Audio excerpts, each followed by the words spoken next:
Inaante viidiyoon caaltuufa kaleessa sagalee hin qabu. Ani immoo kaleessa hojiin natti baay'ate. Yeroo viidiyoo tokko isin hojjedhe kanuma caaltuurraa hojjedhe aakshinii masaanii ilaalee hojjedhe ulee masaan qaqqabatan amma reeban jedhe. Har'a ganama abboroo ka'ee yuutuubii Muktaarirraa gaafa dhaggeeffadhu siirii itti gooteetta yookaan xonqolaa itti gooteetta malee Muktaar lafaa ka'ee isin jaalatu jedhanii mucittiin dararuu jira. Garaana nyaatte har'a. Har'a imimmaan na qabate mucittii waliin dhugaa rabbii. Maaliif beektani? Ammoo haana takkas gorta takkachi gorta naan jettan dhugaa rabbii hin beekoni. Dhugaa rabbii garaana nyaatte yeroo isheen Muktaar ofumaan na jaalate wallaahi ani waa takka illee isatti hin goone. Isaan edaa ani koo maaliif Muktaaritti heerumtee reebu se'ee bar kaleessa sinii galee kaleessa viidiyoon caaltu sagaleen qabu akkuma isin agartanii akkasumatti aakshinii isaanii ilaalerraa hojjedhe malee ani hin dubbatani. Yuutuubiin sagalee jalaa isaanii wanti bu'ee jira. Garuu har'a yeroo yuutuubii Muktaaraa hundi keessan dhaggeeffataniitu jedhee yaada. Nama 30,000 wayii ilaalamee jira Muktaarii. Edaa isaan gaaffii isaan gaafatan itti xonqolteetta. Hin xonqolle mucittiin kun dhiisa garaana nyaatte. Dhugaa rabbii kaleessa garaana nyaanne akka maalitti ishee dabaddabanii sagalee isheen dhaga'u waan ta'eef garuu yeroo har'a sagalee ishee dhaga'ee maal siin godhee ani dubartii caaltu siinsi amanee ufee barra siinsi amanee ufee caaltuu maaliif akkas natti yaaste warra kana maaliin si godhee maalin wallaahi Muktaar ofuma isaa na jaalate Muktaar ofuma isaa na jaalata malee ani sirratti waan takka hin yaadne jettee yeroo isheen boossu gara jabummaatiin bushaan kun bushaa maqaa mucaa kooti wallaahi bushaan kun I love you bushaa garabi bakka maqaan kee bushaa ta'e gurba inna bakka bushaa jiru kanatti xiqqoo istaayilii sagalee ol fuudhuu barbaada bakka bushaa jiru kanatti harka isaa akkanatti godhee dubbattamoon dubbattuu yeroo inni jiru caaltuun illee asiin harka nan baasisiin jechuun kennaallee fiddee fi uftee jirti feestaalii wayii caaltuutti laatte akkuma isin yoo agartanii kennaa wayii fiddee jirti garuu caaltuun kennaa sana yoo osoo fudhatiin battalumaan gara gaaffii isheetti galte jechuudha. Dhugaa dubbachuu fi mucayyoo kana gaaffii isaan gaafatanii atitti xonqolteetta ati waan akkas akkasiiti jedhanii garuu egaa nama tokko irratti kuufnee nama tokko irratti immoo murteessuun hin ta'u. Mucayyoon tokko maal jettee koomentii kee jalatti mucayyoon mucaa biyya kiyyaatti gara Adaamaa jiraatti osoo ishee waan akkanaa hojjechuu beekanii maatiin gadiin dhiisanii jette. Tokkoffaa waan isinitti himuu qabu miidiyaa kanarratti miidiyaan kun isiniif wanta warra fakkeessaaf warra yuutuubiin qabaanneef wanti wayii takka isinitti fakkaachuu danda'a garuu hojiidha waan ta'eef akkuma nuti biyya arabaa teenyee hojii hojjennu namoonni yuutuubii hojjetanillee isaaniif hojiidha. Maatiin si argee maatiin maaliidha waa'ee maatii miti amma dubbiin waan tokko kallattii tokkoon si baasee waan kallattiitti qarshii argattu miidiyaa irraa haasuu yookaas immoo waanuma badaa hin hojjetiin malee yoo hojjette maatii naganatti wanti jedhee hin yaadu'anii garuu mucayyoon koomentii naa barreessisuun maatiin ishee akka ishee hin dhiifnetti waan kana suu arganii jette maatiin dhugumatti dhiisanii garuu isheen mucayyoon kun badiin isheen kun maal jette beektan Samiriinaan kun maqaan ishee Samiraa moo Samiriinaa maqaan ishee badii ishee inni guddaan maalidha Muktaar fudhachuun ishees badii miti maaliif yeroo jalqabaaf miti ishee irratti uumamne dhugaa rabbii hundi keenya ammasoo ishee batti duullee akkasii isheetu kana qaba isheetu kana godhe ishee haa balleessu soo jenne ayidoon hin barbaachisu wanta akkasii maaliif dhiira dubartii dhiira abbaa manaa namarraa fudhachuun ishee kanarratti bichaa miti kan uumame.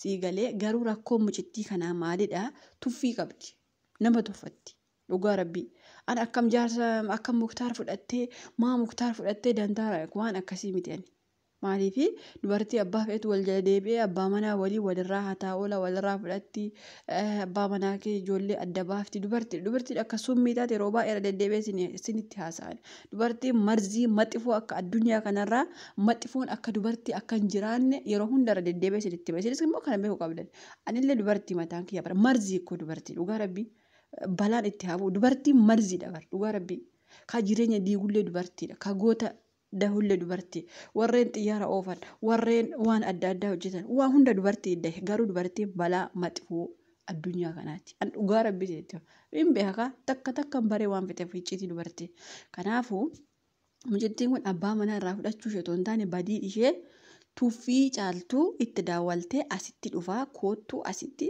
jechuun ati har'a beeki nama tokko haadha manaaf abbaa manaa adda baaftee jireenya namaa diigdee kaatee amma immoo ifa manaaf godhi gara mana keetti dhufa jechuun no kun tuffiidha.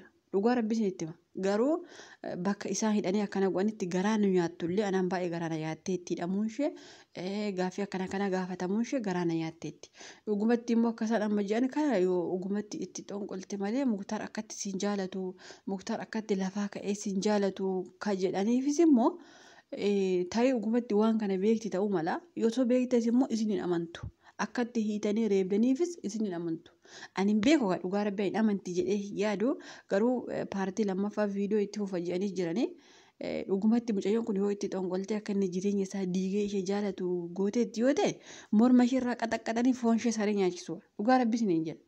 Yoo immoo kallattiiwwan Muktaar ishee jaalatee itti heerumte ta'e ookee dantaa isheeti irra 3-4 fu'uu jira kun isin hin cinqiin dhugaa rabbii isin hin jedha waa hiiraaf hin cinqamiin asin yeroo baay'ee shamarri keenya waan mataa nyaatu jireenya umurii ishee caalaa waggaa meeqan jiraadhaa caalaa dhiirri yoomna irratti fuudhan mataa ishee nyaata waan akkasii mataa isheen hin nyaatin. Garuu dhugumatti yoo isheen Muktaaritti waan kana gootee Muktaar immoo ijoollee isaa haadha manaa isaa jibbe obboleessa isaa jibbe mana hidhaa darbe hinumaayyuu maatii guutummaatti jibbe dhuguma waan kana gooteetti yoo ta'e dhugaa rabbii hin gadhiisiin qaxaqqata harka ishee luka ishee bakka adda addaatti qaxaqqata saaree nyaachisa. An dhugaa rabbii isin jedha. Maaliif abbaa manaa fudhachuu waanuma jiru itti heerumuu waanuma jiru garuu immoo waan kana hojjechuu akka inni maatii jibbu akka inni numaayyuu ijoollee isaa jibbu akka inni fira isaa jibbu waan kana dubartoonni waan akkasii hojjetama taanaan kun badiidha dhugaa rabbii kuni badiidha. Garuu immoo isumatu si jaallatee onnee umasaarraa si jaallatee itti heerumte yoo ta'e ookee dantaa keeti. Erguma inni si fuudhe iyyuu immoo yaa masaanuu kiyyaa assalaamu alaikum warahmatullaahi wabarakaatu wa alaikum assalaam eessa jirta maal feete dhiifama si gaafachuu barbaade eessatti bakkuma mana kee dhufee dhiifama toffee dabar inde amma ta'u masaanuun kiyya naa daawwalte assalaam alaikum akkam fayyaa keetti jirta mana kee dhufee dhiifama si gaafachuu barbaade paantii isheerraa baasee abidda wanti itti qabsiise kibirati itti qabsiisa maal fuuti iddoo mana kiyyaati maa barbaachifti iddoo mana. Amma mucittiin kun hidhamuun ishee garaa na yaatti reebamuun ishee garaa na yaatti tuffiin ishee immoo waa bira maaltu geesse amma bakka nama qalaqalee gibbii namaa maaltu ishee geesse masaanuu ishee kam isheen nama simattee ol nama gashitee buna namaa danfistee ifama namaa gootee eessa jirti masaanuun akkasii warra durii yoo ta'e hin beeku kan warra durii hin beekan ka amma yoo dandeesse harma kee karaasa yoo argatte irraa murte afaan si geesse dhugaa rabbii. Bakki lubbuu ati qabdu harmuma waan ta'eef harma sana isin jedha soo irra ta'e bakka biraa murama ta'e.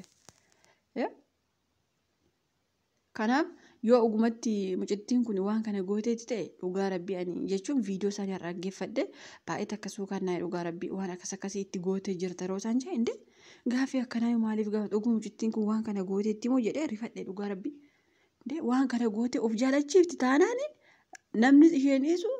Seenaa keessaas hin baatu rabbis isheen dhiisu.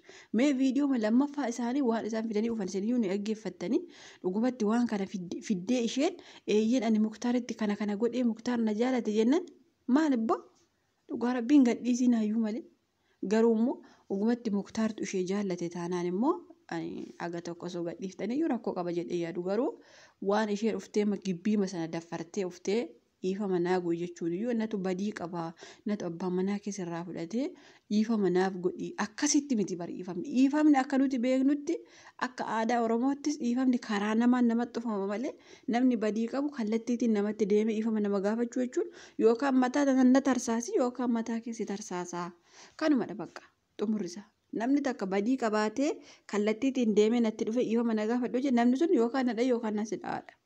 Garuu dhiifamni akka nuti beeknutti karaa namaatiin namatti dhufama. Namatu walitti nama fida. Siigalee isheen kun garuu feestaalii tokko qabattee horoballaa fayyaan kun aqxee achi keetti qaxaqqatanii kakunuu gibbii keetti. Garuu intalli kun gaafa achii gadhiifamte tokkoon keessan beekadha. Dhugaa rabbii isiniin jedha. Tokkoon keessan gaafa isheen achii gadhiifamte biyyuma Itoophiyaa jedhamu sana keessaa baha. Isinillee amma rahmata gootaniif himi. Isheen immoo waan isin gootu ni agartani. Dhugaa rabbii waan isin gootu hin agartan. Tokko hundi keessan.